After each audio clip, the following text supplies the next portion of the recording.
આઈપીઓમાં અરજી કરી, તમારા ખાતાની અંદર પૈસા પણ પૂરા છે, બીજી તરફ જે કટ ઓફ પ્રાઇસ છે એને પણ સિલેક્ટ કરીને રાખેલી છે, પરંતુ શું થયું છે ખબર છે? જ્યારે રિઝલ્ટ આવ્યું ને ત્યારે તમને શેર અલોટ થયા જ નથી.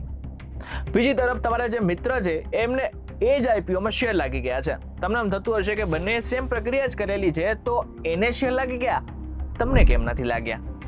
આ શું નસીબનો ખેલ છે કે પછી કોઈ મોટી એક ટ્રીક છે કે જે હજુ સુધી તમને ખબર જ નથી?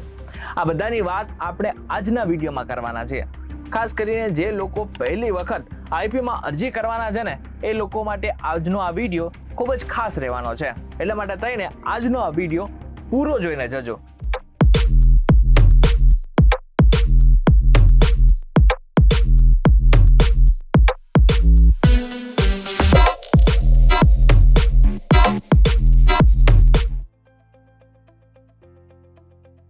નમસ્કાર, વેલકમ બેક ફોક્સ વીટીવી ડિજિટલ પર તમે જોઈ રહ્યા છો ડેલી ડોઝ. હું છું આપનો દોસ્ત કરણ ચરોતરા. હવે સૌથી પહેલા બેઝિક થી શરૂઆત કરીએ. બધા જ ઇન્વેસ્ટર હોય ને એ એક જ કેટેગરીમાં નથી આવતા હોતા. સામાન્ય રીતે આઈપીઓમાં અલગ અલગ ઇન્વેસ્ટર કેટેગરી હોય છે. QIB એટલે કે ક્વોલિફાઈડ ઇન્સ્ટિટ્યુશનલ બાયર્સ, બીજું છે NII એટલે કે નોન ઇન્સ્ટિટ્યુશનલ ઇન્વેસ્ટર, અને ત્રીજું છે RII એટલે કે રિટેલ ઇન્ડિવિજ્યુઅલ ઇન્વેસ્ટર. આપણે જ્યારે 2 લાખ રૂપિયા સુધી એપ્લિકેશન કરીએ છીએ ને ત્યારે એ રિટેલ કેટેગરીમાં આવે છે. જો કે હાલના નિયમોમાં કેટલીક ઇન્ડિવિજ્યુઅલ ઇન્વેસ્ટર એપ્લિકેશન સ્ટ્રક્ચર અને યુપીઆઈ લિમિટને કારણે 2 લાખથી ઉપરની એપ્લિકેશન માટે અલગ NII ક્લાસિફિકેશન પણ લાગુ પડી શકે છે. હવે ઉદાહરણ સાથે આપણે થોડું સમજીએ. એક આઈપીઓમાં રિટેલ ઇન્વેસ્ટર માટે ખાસ કરીને 1500 શેર ઉપલબ્ધ છે અને એક મિનિમમ લોટની અંદર 15 શેર છે. તો ગણી શું થયું? 1500 ભાગ્યા 15 એટલે કે 100 લોટ્સ. એટલે એક રિટેલ કેટેગરીની અંદર 100 ઇન્વેસ્ટરને એક લોટ આપી શકાય છે. ધારો કે વેલિડ રિટેલ એપ્લિકેન્ટ છે 80 અને અવેલેબલ મિનિમમ લોટ્સ છે 100. એટલે બધા 80 એલિજિબલ એપ્લિકેન્ટ્સને ઓછામાં ઓછો એક લોટ તો મળી શકે છે. બાકી શેર્સ હોય તો રૂલ્સ પ્રમાણે એનું અલોટમેન્ટ થઈ શકે છે. સિચ્યુએશન 2, હવે એપ્લિકેન્ટ થઈ ગયા 150 પણ અવેલેબલ મિનિમમ લોટ્સ માત્ર 100 છે. તો હવે શું કરવાનું? 150 લોકોને એક લોટ આપવા માટે શેર્સ નથી, એટલે બધા એપ્લિકેન્ટને આઈપીઓ નહીં મળી શકે.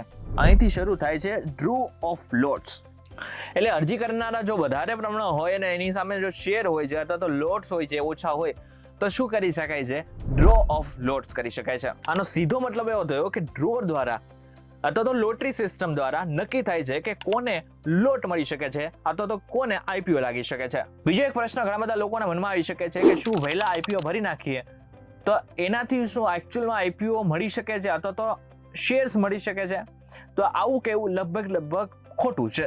માત્ર વહેલા એપ્લિકેશન કરવાથી તમને એલોટમેન્ટમાં સ્પેશિયલ પ્રાયોરિટી મળતી નથી.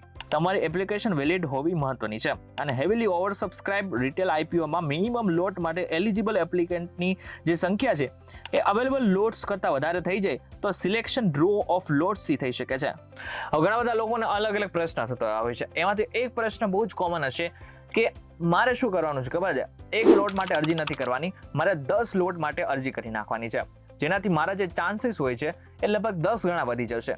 આવું પણ નથી હોતું. જો મિનિમમ લોટ માટે એપ્લિકેન્ટ વધારે હોય તો મિનિમમ લોટ એલોટમેન્ટ માટે ડ્રો ઓફ લોટ થાય છે. એક વસ્તુ પણ મહત્વની છે કે જો મિનિમમ લોટ આપ્યા પછી રિટેલ કેટેગરીમાં શેર્સ બચી જાય તો એપ્લિકેબલ રૂલ્સ પ્રમાણે રિમેનિંગ શેર માટે પ્રોપોર્શનેટ એલોટમેન્ટ થઈ શકે છે. વધારે લોટ્સ ભરવાથી મિનિમમ લોટ લોટરીમાં 10 ગણી ચાન્સ નથી મળતા. તો બીજો એક મહત્વનો પ્રશ્ન ઘણા બધા લોકોને થશે કે આઈપીઓ શું નસીબથી લાગે છે? તો આનો જવાબ ક્યાંક ને ક્યાંક હા પણ છે ને ક્યાંક ને ક્યાંક ના પણ છે. તમારે એપ્લિકેબલ પ્રાઇસ પર વેલિડ બીડ કરવી જોઈએ. પેમેન્ટ અને યુપીઆઈ પ્રોસેસ કમ્પ્લીટ હોવું જરૂરી છે. અને પછી જો રિટેલ કેટેગરીમાં મિનિમમ લોટ માટે ડિમાન્ડ એટલી વધારે હોય કે દરેક વેલિડ એપ્લિકેન્ટને મિનિમમ લોટ આપી શકાય નહીં તો સક્સેસફુલ એપ્લિકેન્ટની પસંદગી ડ્રો ઓફ લોટથી થાય છે. બીજો એક પ્રશ્ન, એક પેનથી 5 અલગ અલગ અરજી કરીએ તો? આવું કરવું હિતાવહ નથી. જો તમે કરશો તો એક જ પેન પરથી મલ્ટિપલ એપ્લિકેશનથી ડુપ્લિકેટ એપ્લિકેશનનો ઇશ્યુ ઉભો થઈ શકે છે. આની અંદર તમે શું કરી શકો છો? જો તમારા ફેમિલી મેમ્બર્સની અંદર બધા જ વ્યક્તિ એલિજિબલ હોય અથવા જેટલા પણ લોકો છે એ એલિજિબલ હોય તો ખાસ કરીને તમે શું કરી શકો છો? બધાના પેન કાર્ડથી અલગ અલગ રીતે અરજી કરી શકો છો. એમાં થોડા ચાન્સ એવા વધી શકે છે કે જેના દ્વારા તમને આઈપીઓ અથવા તો લોટ્સ મળી શકે છે. હવે વાત કટ ઓફ પ્રાઇસની પણ કરીએ. ધારો કે આઈપીઓની પ્રાઇસ બેન્ડ છે 475 થી 500 રૂપિયા. તમે બીટ કરી 480 પર અને આઈપીઓ નો ફાઇનલ ઇશ્યુ પ્રાઇસ આવ્યો 500 તો તમારી 480 ની બીડ ઇશ્યુ પ્રાઇસ કરતા નીચે છે એટલે તમને અલોટમેન્ટ માટે એલિજિબલ ન રહી શકો. રિટેલ ઇન્વેસ્ટર માટે કટ ઓફ પસંદ કરવાનો ફાયદો એ છે કે તમે પ્રાઇસ ડિસ્કવરી દરમિયાન ફાઇનલ ઇશ્યુ પ્રાઇસ પર બીટ કરવાની કન્સેન્ટ આપી શકો છો. એટલે રિટેલ કેટેગરીની અંદર કટ ઓફ પ્રાઇસ સિલેક્ટ કરવી એ સારું માનવામાં આવે છે. હવે છેલ્લે આપણે થોડું ગણિત સમજી લઈએ. વેલિડ એપ્લિકેશન છે પ્લસ કરેક્ટ પ્રાઇસ છે પ્લસ સક્સેસફુલ પેમેન્ટ અને યુપીઆઈ પ્રોસેસ છે તો તમે અલોટમેન્ટ માટે એલિજિબલ બની શકો છો. પરંતુ જો valid retail applicant available minimum lots કરતાં વધારે હોય તો દરેકને આઈપીઓ આપી શકાય નહીં અને મિનિમમ લોટ અલોટમેન્ટ માટે ડ્રો ઓફ લોટ થઈ શકે છે. વધારે પૈસા ભરવાથી મિનિમમ લોટ લોટરીમાં 10 ગણો ચાન્સ નથી મળતો. એક જ પેનથી મલ્ટિપલ એપ્લિકેશન કરવાથી એડવાન્ટેજ નથી મળતો અને અલગ એલિજિબલ ફેમિલી મેમ્બર્સની જેન્યુઅન એપ્લિકેશન અલગ અલગ એપ્લિકેન્ટ ગણાય છે એટલે એમાં ફાયદો થઈ શકે છે. ઇન શોર્ટ તમે અત્યાર સુધી સમજી ગયા છો કે આઈપીઓ કોને લાગે છે અને કેમ લાગે છે. આખી સિસ્ટમ તમે સમજી ગયા છો. તમારા મનની અંદર કોઈ પણ પ્રકારનો પ્રશ્ન હોય તો તમે મને કોમેન્ટની અંદર પૂછી શકો છો. ખાસ કરીને આ વિડીયો જે લોકો નવો આઈપીઓ ભરવાના ઈચ્છા ધરાવે છે એ લોકો માટે ખાસ સાબિત થઈ શકે છે. હવે જો તમારા પાસે પણ કોઈ એવી ટ્રીક હોય તો કોમેન્ટ સેક્શનની અંદર જણાવી શકો છો જેથી બીજા લોકોને પણ ફાયદો થઈ શકે છે.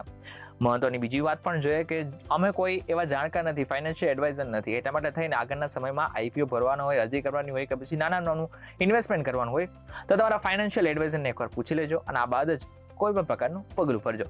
વિડીયો પસંદ આવે તો વિડીયો લાઈક અને શેર જરૂરથી કરજો. તો આજ ઇન્ફોર્મેટિવ વિડીયોઝ માટે વીટીવી ડિજિટલ સાથે જોડાયેલા રહેજો.